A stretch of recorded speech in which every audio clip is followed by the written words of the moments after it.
Fala investidor, beleza? Começando aqui mais uma aula de valor, nossa aula número 3. Eu já peço, se tu não é inscrito no canal, já aproveita, se inscreve aqui embaixo, ativa as notificações, já deixa teu like, porque isso vai me ajudar muito a crescer aqui no YouTube e levar a educação financeira para o maior número de pessoas possível. Então nessa aula número 3 a gente vai falar sobre 6 pontos importantes que a gente deve levar em consideração antes de começar a investir na Bolsa de Valores. Então o que nós vamos ver nessa aula? Primeiro, o que nós não veremos, que é qual ação comprar. Vamos para a Bolsa. Então se tu viu as duas primeiras aulas, provavelmente tu deve estar com muita vontade que eu traga algum conteúdo aqui mais prático, principalmente aí de como investir em ações. Mas é um dever meu trazer esses pontos que eu vou trazer hoje na aula para te poder conseguir investir aí de maneira mais tranquila em relação ao teu dinheiro. Então calma e vamos a essa aula aqui primeiro. Então antes de começar a investir, você precisa fazer com que o dinheiro sobe, senão não vai ter como investir. Ou seja, a renda, além de ser suficiente para te viver, para te teu lazer, pagar o teu custo de vida mensal, pagar todo o teu conforto, todo o teu padrão de vida, ele deve ter suficiente também para te conseguir investir para o futuro. Ou seja, não consumir tudo que tu tem agora, mas conseguir construir um patrimônio para te consumir e ter uma vida melhor também no futuro. Mas tu deve estar pensando, posso morrer amanhã. Tudo bem, pode morrer amanhã. Mas estatisticamente falando, não é provável que tu vá morrer amanhã. É provável que tu viva aí até os 70, 80 anos. Eu, particularmente, não quero ficar trabalhando aí até os 65, 70 anos e dependendo do governo aí me dar 1, 2, 3, 4 salários mínimos. Então eu pretendo trabalhar hoje e construir o meu futuro para ter uma expectativa de vida e uma qualidade de vida bem melhor lá na frente, sem ter que depender de ninguém. E como que a gente vai fazer isso? Então, eu vou apresentar aqui um guia rápido com 6 pontos importantes que a gente precisa levar em consideração antes de começar a investir.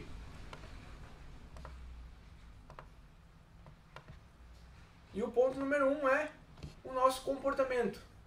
Então, a gente precisa entender e mais do que isso, respeitar o nosso comportamento, porque o nosso comportamento ele vai refletir diretamente na nossa vida financeira, seja nas finanças pessoais, ali no planejamento financeiro, na organização financeira doméstica com a tua família, seja na parte dos investimentos.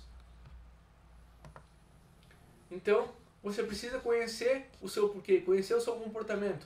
Eu sempre falo que o primeiro passo, o passo mais importante para a gente conseguir definir toda a nossa estratégia de vida financeira, ou seja, todo o nosso planejamento financeiro, desde a organização financeira pessoal até os investimentos pensando no longo prazo, é a gente entender por que o dinheiro é importante na nossa vida. Cada um vai ter o seu porquê, cada um vai ter a sua importância do dinheiro, então é bom a gente entender isso para conseguir definir todo o nosso planejamento. E existe um paradoxo muito grande na maioria das pessoas, por quê? Porque tu sabe que precisa investir todos os meses e que isso vai te deixar, entre aspas, rico. Então, todo mundo sabe que precisa gastar menos e ganhar mais para conseguir investir e ter um dinheiro melhor no futuro, ou seja, ter uma qualidade de vida melhor no futuro, alcançar os teus objetivos aí de curto, médio e longo prazo. Mas não investe.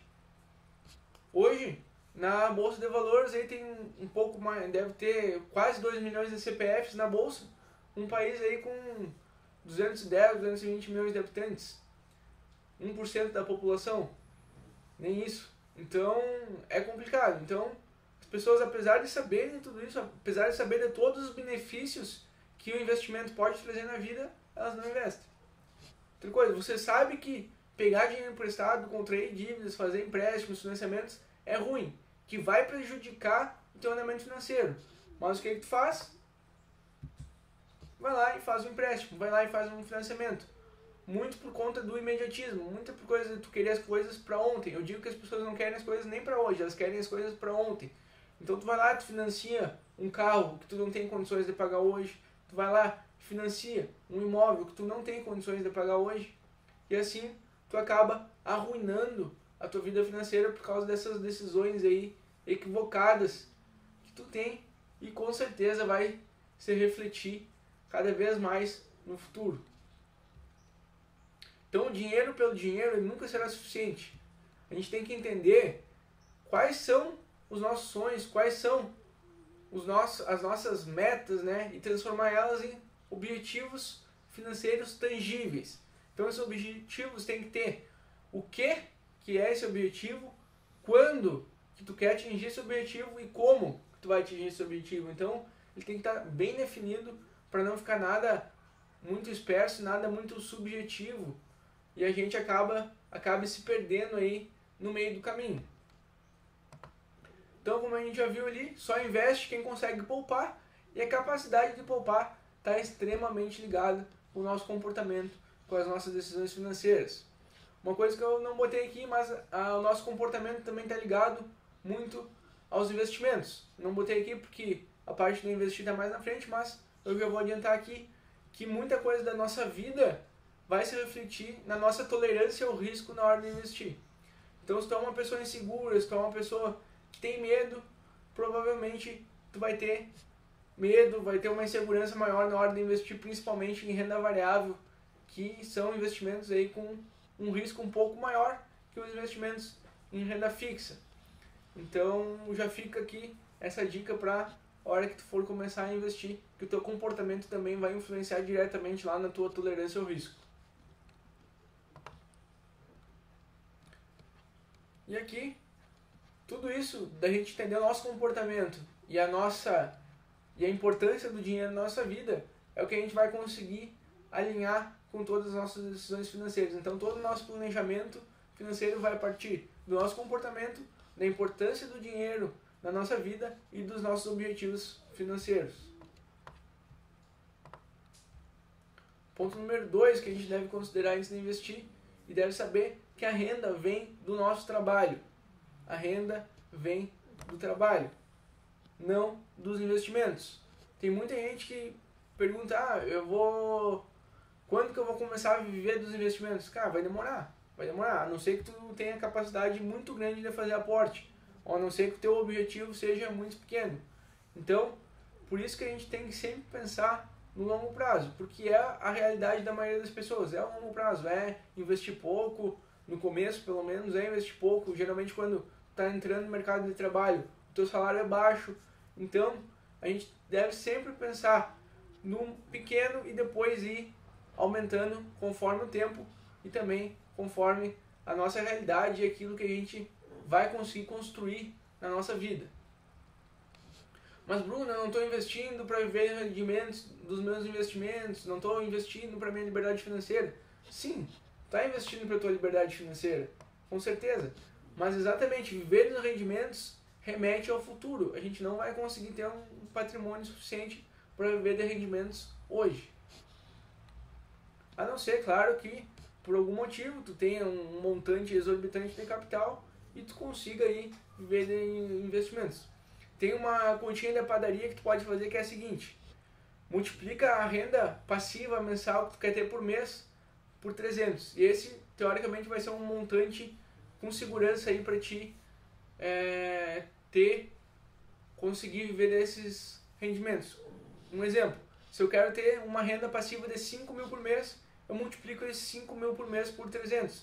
Então 5 mil vezes 300 vai dar 1.500.000. Então eu preciso ter um montante investido de 1.500.000 reais para conseguir ter uma renda passiva garantida aí de 5 mil reais por mês. Essa é uma conta da padaria que tu pode fazer para exemplificar aqui. Se tu está começando hoje, se tu é uma pessoa investidor da vida real, que nem eu falo, uma pessoa que começou a trabalhar agora, provavelmente tu não tem 1,5 milhão de reais para ter uma renda passiva de 5 mil reais por mês, então tu vai ter sim que pensar no longo prazo. Então os investimentos eles são apenas uma ferramenta para acelerar o nosso crescimento patrimonial. O que importa realmente são os aportes. Os aportes o que são? Aquele valor que tu consegue poupar no mês e investir, ou no mês, ou na quinzena, ou algum dinheiro extra que entra na tua conta. Toda vez que tu investir algum montante, esse aí vai ter o nome de aporte. Então, são os aportes que realmente vão mudar o jogo, que realmente vão fazer a diferença na nossa construção patrimonial. Por isso que eu sempre falo, foco nos aportes. Ponto 3. Proteção. Proteção é uma coisa que não é muito da nossa cultura, mas proteção está ligada diretamente a seguros. E o principal seguro que é difícil a gente ver muita gente fazendo e se preocupando é o seguro de vida. Mas eu trouxe ele aqui porque eu considero um ponto importante quando a gente está pensando na nossa família, principalmente em filhos. Então, umas características gerais aqui que ele é um instrumento da proteção pessoal e familiar. Ele vai além da vida. Então, o seguro de vida, muitas vezes ele pode cobrir outros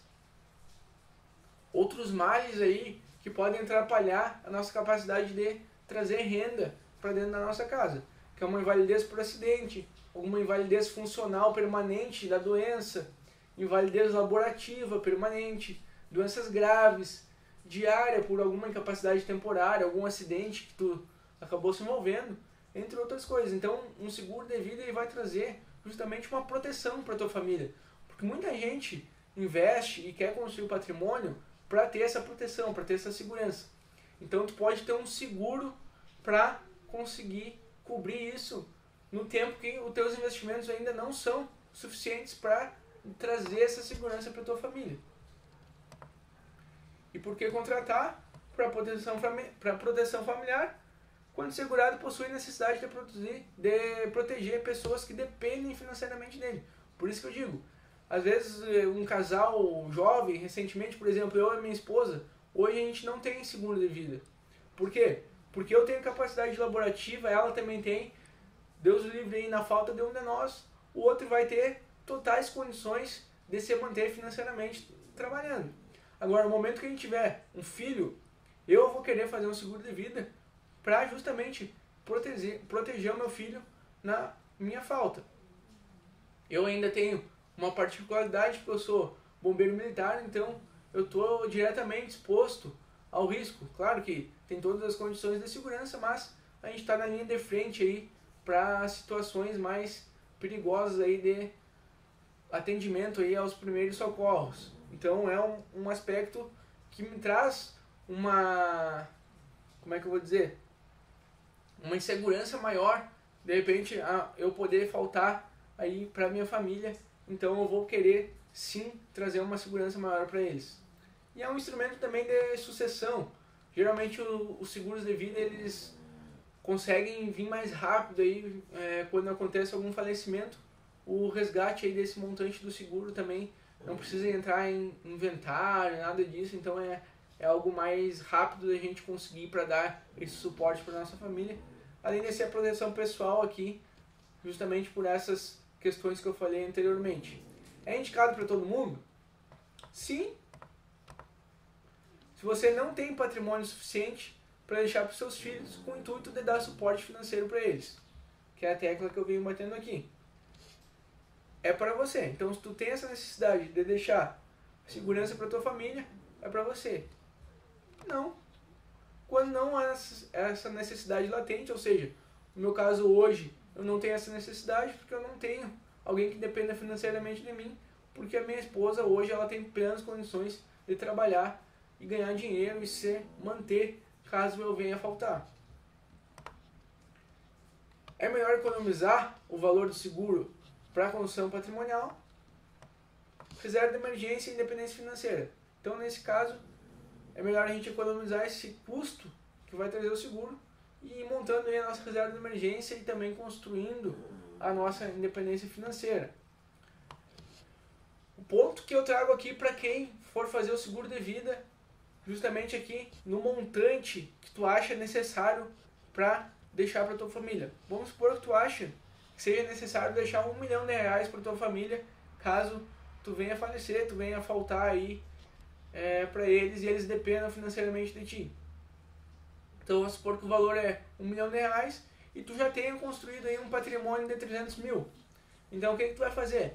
Tu vai tentar fazer um seguro de vida que cubra um valor de 700 mil. Então, tu juntando teu patrimônio que tu já tem de 300 mil com um valor segurado na casa dos 700 mil, tu vai conseguir chegar no valor de R$1 milhão. E conforme tu for aumentando tua capacidade aqui dos 300 mil, o que era 700 mil pode ir reduzindo até tu conseguir zerar o seguro de vida e ficar realmente aí só com o teu montante investido, e qualquer coisa que acontecer, uma fatalidade que tu venha a se ausentar, a tua família vai ficar bem protegida. Então essa é a importância do seguro de vida, na minha opinião. Outro seguro que na minha opinião, todo mundo deveria ter, é o seguro, é o plano de saúde, que eu tratei aqui como seguro, que nada mais é que um seguro de saúde, né? Então, basicamente eu elenquei aqui 3 motivos para a gente ter um plano de saúde. O primeiro é não depender da saúde pública. Eu sei que se tu for no hospital agora, vai ser complicado, tem hospitais aí que vão te atender bem, mas a maioria tu vai ficar muito tempo na fila, vai ficar no mínimo 2, 3 horas lá, às vezes para ter um atendimento muito ruim. Isso se for aí uma questão de saúde mais básica. Se for uma questão de saúde mais grave, a gente sabe, ver reportagem todos os dias na televisão aí, que a situação está precária aí no sistema de saúde público. Então, um primeiro motivo é que eu não quero depender da saúde pública caso eu tenha alguma doença. Segundo motivo, pode ocorrer alguma emergência não prevista que vai gerar um custo muito acima do que estamos preparados para o uso da reserva de emergência. Então, pode ter alguma doença aí que o Sistema Único de Saúde aí demore muito para agendar uma consulta, tu precise ter aquela emergência. Então, uma internação num hospital particular hoje é caríssimo, assim, caríssimo mesmo. Pode ser que a tua reserva de emergência não vá comportar alguma doença, algum imprevisto de natureza de saúde. Então é muito importante tu ter também um plano de saúde, pensando aí muito também na internação hospitalar e na questão de exames também. E o terceiro ponto é que a sua saúde é o seu principal ativo. Então, a gente precisa ter saúde para conseguir trabalhar, para conseguir produzir, para conseguir gerar renda, para atingir os nossos objetivos.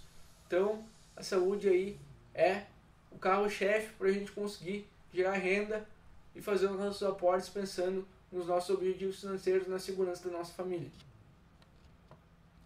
E a terceira modalidade de seguro que eu trago aqui é o seguro veicular, ou seja, o seguro do automóvel. Se tu tem um automóvel, tu tem que ter seguro, tem que ter o seguro dele. Por quê? Se der algum acidente, seja contigo ou seja com terceiros, dependendo da situação, tu vai ter que pagar. E se tu não tiver dinheiro para pagar, tu vai ir para a justiça, vai ficar enroscado em processo, vai ser uma coisa, um desgaste mental desnecessário. Então, sempre que tu tiver um veículo, tu já tem que considerar o custo do seguro no teu planejamento financeiro. Então, já considera o seguro do veículo no teu planejamento financeiro para cobrir todas essas despesas aí, e principalmente a de terceiros. Se der algum acidente que tu te envolver aí, que alguma pessoa se machuque, tu vai se incomodar bastante. Então é bom ter esse seguro aí contra terceiros.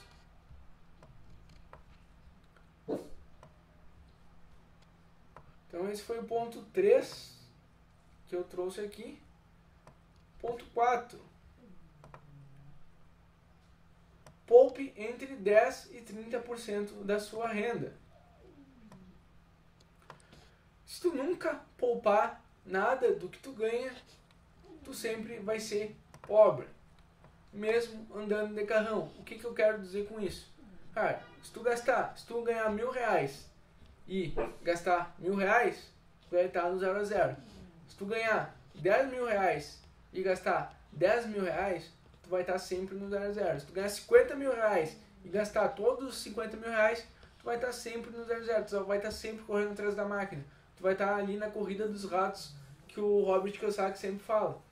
Então, tu tem que poupar um montante por mês regularmente para te conseguir construir patrimônio de verdade. Porque um carrão é um passivo, uma mansão é um passivo. Então, tudo que tirar dinheiro do teu bolso é um passivo, não está gerando renda, pelo contrário, está só tirando dinheiro do teu bolso, está só gerando custo.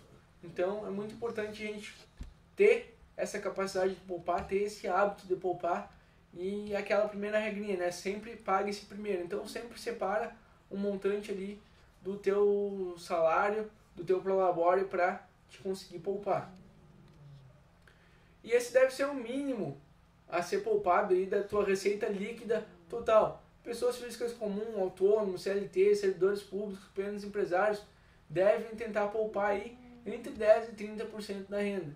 Agora, se tu é o primo rico lá, que um dos objetivos dele, ele até postou no final do ano ali, não lembro exatamente, mas era poupar 88% ou quase 90% aí de tudo que ele conseguia gerar de receita. Pô, mas o cara gera milhões de reais por ano, então ele tem uma capacidade de poupar gigantesca. Por mais que ele tenha um alto padrão de vida, a capacidade poupadora dele é gigantesca. Mas, para nós, que somos aí da vida real, somos CLT, servidores públicos, pequenos empresários, a gente deve poupar pelo menos aí 10 a 30% da nossa renda. E como fazer isso? Planejamento financeiro. Então a gente vai ter dois caminhos aí, que vai ser gastar menos, ou seja, gastar melhor. Só que tu vai ver que gastar menos, organizar financeiramente ali, vai ter um limite que tu vai poder cortar os teus custos. Então vai chegar esse limite e tu não vai conseguir mais gastar menos. E aí tu vai ter o outro lado da moeda, que é aumentar a renda. E aumentar a renda é infinito. Então a gente tem aí N casos de pessoas bilionárias, grandes empresários que saíram do nada e eles construíram a vida deles aí com decisões financeiras, muita mentalidade de sucesso e muita prática, muita pele em risco. Então eles conseguiram aumentar a renda e eu considero que aumentar a renda é algo infinito. Então, recapitulando, gastar melhor vai ter um limite, aumentar a renda não vai ter um limite. Então, sempre procura aumentar a renda. E o ponto importante aqui é justamente relacionado com por que eu botei aqui até 30% para esse público. Porque a gente não deve comprometer muito a nossa qualidade de vida. Um bom planejamento financeiro é aquele que perpetua um estilo de vida agradável, ou seja, a gente tem que ter lazer, a gente tem que aproveitar a vida também no presente. Então a gente está aqui nesse mundo para ser feliz. É importante construir o futuro, mas também é importante viver o momento, viver o hoje. Então a gente deve ter esse equilíbrio e justamente por isso que eu limitei aqui os investimentos em 30%. Claro que quanto mais, melhor. Exemplo aí do primo rico, que tem gera milhões de reais por ano. Então ele consegue poupar aí 90% da receita que ele gera, o que vai ser um pouco diferente aí da realidade de 99% da população e talvez da sua realidade, e assim como é na minha realidade. Ponto número 5, reserva de emergência. Então a tão famosa reserva de emergência é sim um ponto que a gente deve ter bem consolidado antes da gente começar a investir. Vou tomar um chimarrãozinho aqui para dar uma melhorada na voz, porque está secando a garganta. Então, imprevistos acontecem e a gente deve estar preparado, e para isso a gente tem que ter a reserva de emergência.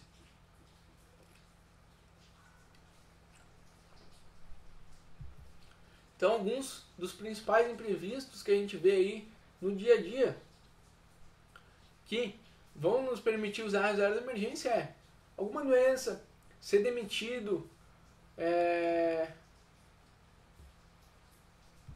aqui ó, faltou a palavra aqui ó, seu carro pode dar defeito, então alguma manutenção mecânica, alguma manutenção aí na tua casa, no teu apartamento, entre outros imprevistos, coisas que não estão no nosso orçamento ali, não estão no nosso planejamento e podem vir a atrapalhar esse planejamento. Então, principalmente nesse momento de crise que a gente está vivendo aí por causa do coronavírus, nunca foi tão importante a gente ter uma reserva de emergência. Um ponto que eu quero passar aqui é que o que faz uma empresa quebrar? O que faz uma pessoa entrar nas dívidas? Não é o prejuízo. Tu deve estar pensando que é o prejuízo, mas não é o prejuízo. O que faz uma empresa quebrar, uma pessoa contra dívidas, é falta de caixa, é falta de reserva financeira. Então, quando a gente tem uma reserva financeira, a gente tem uma tranquilidade muito maior para conseguir viver a vida e também investir de maneira inteligente aí, contemplando todos os nossos objetivos. E qual o valor que a gente deve ter nessa reserva? Então a gente deve ter aí de 3 a 12 vezes o valor do nosso custo de vida. É meio que uma cartilha aí que a gente segue. A parte 3 vezes é mais para pessoas que são servidores públicos, ou seja, que tem uma previsibilidade maior no seu salário, na sua receita, e puxando mais por os 12 meses aí para pessoas que são autônomos, pessoas que são microempresários, empreendedores, devem ter uma reserva de emergência maior. A gente tem um viés comportamental que se chama o viés da disponibilidade, que o nosso comportamento ele fica muito sujeito a todos os acontecimentos recentes na nossa vida. Então, como a gente está passando por uma crise, principalmente aí por causa do coronavírus, do Covid-19, a gente tem agora uma recência de conservadorismo. Então, eu fiquei com essa recência, apesar de eu conhecer esse viés, eu fiquei com essa recência e fiquei com uma grande lição que pessoas, como eu falei, autônomos, pequenos empresários, que dependem desse capital de giro, que dependem disso para viver, não tem um salário fixo, deve ter pelo menos 12 meses de reserva de emergência. Que daí tu vai conseguir se recolocar no mercado de trabalho, vai conseguir passar por algum período aí com a receita menor, de maneira mais tranquila do que se tu não tivesse nada, podendo acabar aí até ter que depender de ajuda dos outros, ter que depender ter que depender do próprio auxílio emergencial do governo, ter que depender do governo. A gente tem que cada vez mais trazer a responsabilidade da nossa vida para nós. A responsabilidade da tua vida é tua, não é de nenhum auxílio governamental. A responsabilidade da tua vida é tua. Então a gente tem que trazer isso para a nossa realidade. Um ponto importante aqui é que o custo de vida que tu vai calcular essa tua reserva de emergência é diferente do valor do teu salário. Então, enquanto o salário é aquele valor que a gente ganha aqui no Brasil, principalmente por mês, tem gente que ganha aí por quinzena, mas geralmente aí é por mês, é o nosso salário. E o custo é o valor que a gente gasta para viver o nosso padrão de vida dentro daquele mês. Então, a reserva de emergência ela deve ser calculada principalmente em cima do custo e não em cima do salário. Vou ter que tomar mais um chimarrão aqui porque a tosse pegou.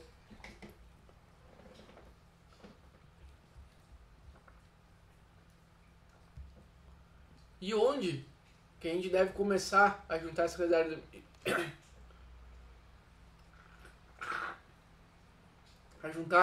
reserva de emergência? Precisamos achar um investimento com a seguinte característica: rentabilidade mediana, ou seja, a gente precisa achar um investimento próximo ali a 100% do CDI. Ele precisa ter alta liquidez, ou seja, a gente precisa conseguir resgatar ele imediatamente. O que é o imprevisto? O imprevisto ele não tem hora nem dia para acontecer. Então a gente precisa pegar ele, meter a mão nele em qualquer momento. Aí é um ponto que eu quero falar aqui. Hoje tá feia a coisa. Apesar da aula estar gravada, eu tô deixando ela corrida, não tem edição nenhuma. Então vai ficar essa tosse aí durante a aula. É uma coisa que acontece. Eu vou fazer aulas ao vivo aqui também, principalmente quando eu for falar aí sobre as análises das ações, que a gente vai entrar em aulas aí analisando, quero trazer análise de setores na parte dos investimentos aí, então vai ser bem legal e eu pretendo fazer essas aulas ao vivo. Mas aqui trazendo a parte da liquidez, que é quando a gente precisa pegar o investimento na hora. Por quê? Porque o imprevisto ele não tem dia nem hora para acontecer. A gente deve considerar aqui o Tesouro Selic e até um fundo DI como segundo plano. Por quê? Porque tu precisa estar em algum dia útil aí para fazer essa solicitação do resgate e ele vai demorar mais um dia útil para cair na tua conta da corretora. Então é algo que pode ser que se tu esteja num final de semana ou num feriado, tu demore para conseguir meter a mão nesse dinheiro.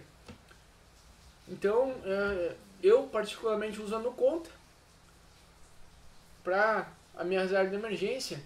E uma dica que eu dou aqui é tu usar mais de um desses ativos. Então tu pode dividir aí entre o Tesouro Selic e a NuConta.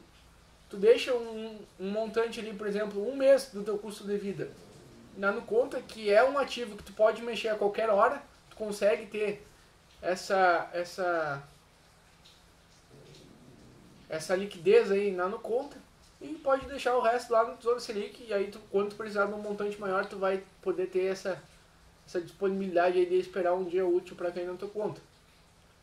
E falando mais nessa liquidez aqui, tem outro ativo aqui que eu também não acho tão ruim tu deixar ele, que é a tão famosa poupança. Então, se para ti é mais prático deixar um mês do teu custo de vida na poupança, tu não vai ficar mais pobre por isso. Não vai ficar mais pobre por isso. Eu, como falei, eu uso a NuConta, mas nada impede se tu usa aí um banco tradicional, tem um pacote essencial lá que tu não paga nenhuma tarifa. Nada impede de tu deixar um mês do teu custo de vida na poupança justamente para te ter essa tranquilidade de poder sacar o dinheiro a hora que tu quiser. Então, considere isso sim. Não tem nada de errado, ninguém vai te matar por tu deixar um pouquinho do teu dinheiro na poupança, um pouquinho da tua reserva de emergência na poupança. E quando realmente usar a reserva de emergência? Eu trouxe aqui alguns exemplos mais tradicionais de quando a gente deve usar, mas aqui também eu trouxe algumas coisas para te levar em consideração. Então, para te usar a tua reserva de emergência, tu precisa ter muita responsabilidade nesse momento. Cada pessoa vai saber qual é a verdadeira necessidade dela, qual é a verdadeira urgência na vida. Então, só tu pode definir a verdadeira urgência na tua vida. Então, evite a impulsividade e não faça nenhuma besteira com o teu dinheiro. Por que que eu trouxe justamente isso aqui? Porque vieram pessoas me falar e que usaram toda a reserva de emergência para investir em ações. Nessa queda que teve, que com certeza abriu aí uma grande oportunidade para a gente entrar no mercado de ações agora, para a gente começar a investir em ações, abriu uma grande oportunidade devido a toda essa queda aí causada pelo coronavírus. Mas, o que aconteceu? As pessoas investiram toda a reserva de emergência. Então, se der algum problema algum problema na vida delas, que tenha uma emergência aí financeira, que precise usar o dinheiro, que provavelmente 90% das emergências que dá, tu vai ter que desembolsar algum valor, essa pessoa vai ter um grande problema.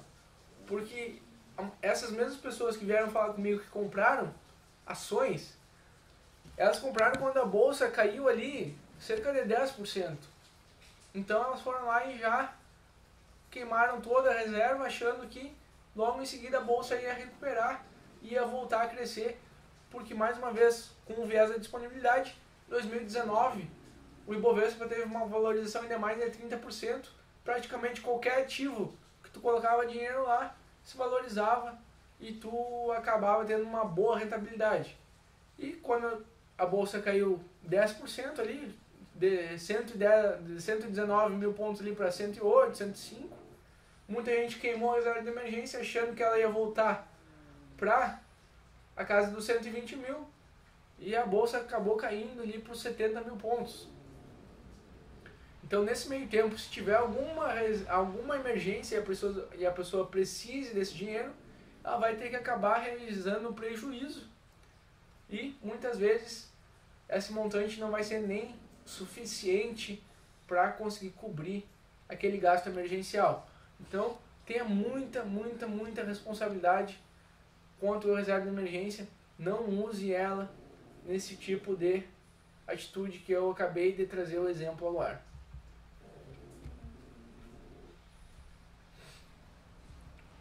Ponto 6, por último e não menos importante, construa patrimônio.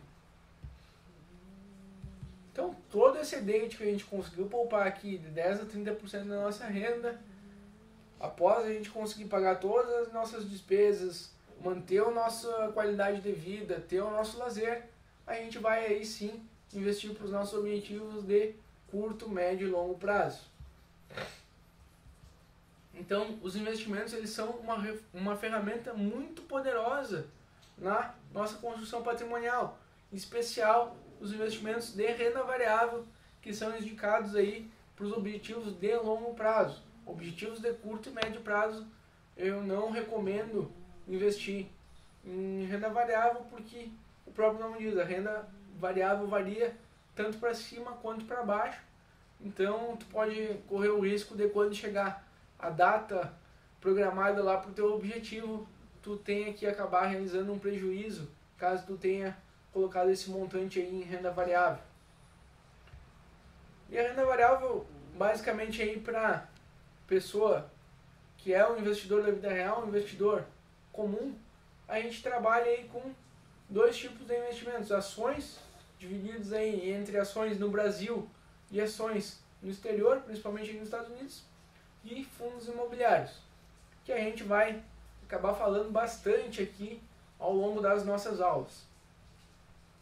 Um ponto muito importante para a gente considerar aqui é que uma carteira de longo prazo, visando a construção patrimonial, ela pode conter outras classes de ativos e, na minha opinião, obrigatoriamente ela deve conter ativos de renda variável como ações e fundos imobiliários. Mas ela pode ter aqui ouro, pode ter outros fundos multimercado que investem em outros tipos de ativos, pode ter aqui dólar diretamente, então criptomoedas, a própria renda fixa pode entrar. Então uma carteira de investimentos de longo prazo, ela comporta aí todas as classes de ativos.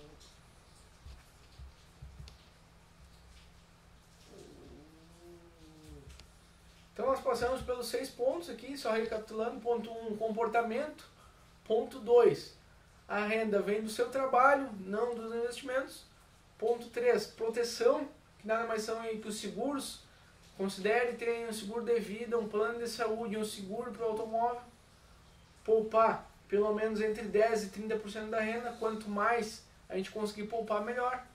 Ter a nossa reserva de emergência bem estruturada e usar ela com extrema responsabilidade.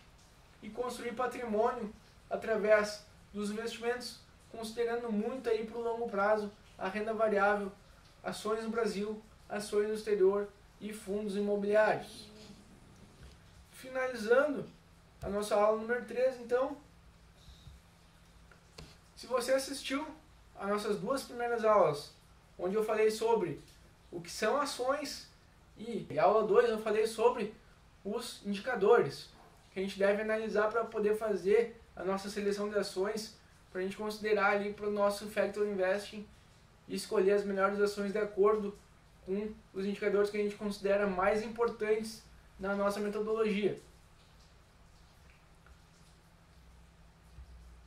Mas recomendo fortemente que você considere esses 6 pontos citados nessa aula, porque eles vão ser a base para você começar a sua jornada dos investimentos em renda variável de uma maneira bem mais tranquila e bem mais organizada, tendo aí sempre prioritariamente a tua qualidade de vida e a segurança e a proteção da tua família levada em consideração. É normal que os investidores iniciantes, principalmente movidos pela ganância, negligenciem esses aspectos. Eu sou um exemplo disso. Quando eu comecei a investir, eu não considerava esses aspectos aqui, mas hoje, depois de muito estudar, de muito perder dinheiro investindo e testando métodos, eu consegui elencar esses 6 pontos que eu trago hoje para a minha vida financeira e eu considero extremamente importante para quem está começando a investir. Acredite em mim, como eu falei, eu vivi isso na pele, eles são fundamentais. Com isso, a gente encerra a nossa aula número 3, com 6 pontos importantes que a gente deve considerar antes de começar a investir na Bolsa de Valores. Se tu ficou com alguma dúvida dessa aula, vou pedir para te deixar aqui nos comentários, eu vou responder o mais breve possível, porque o meu intuito aqui é não deixar ninguém com dúvida. Se essa aula fez sentido para ti, eu peço para ti compartilhar ela com alguém que possa se interessar a começar a investir em ações, ou que já começou, é um investidor iniciante e não está levando em consideração esses pontos e pode acabar tomando algum prejuízo aí no curto prazo.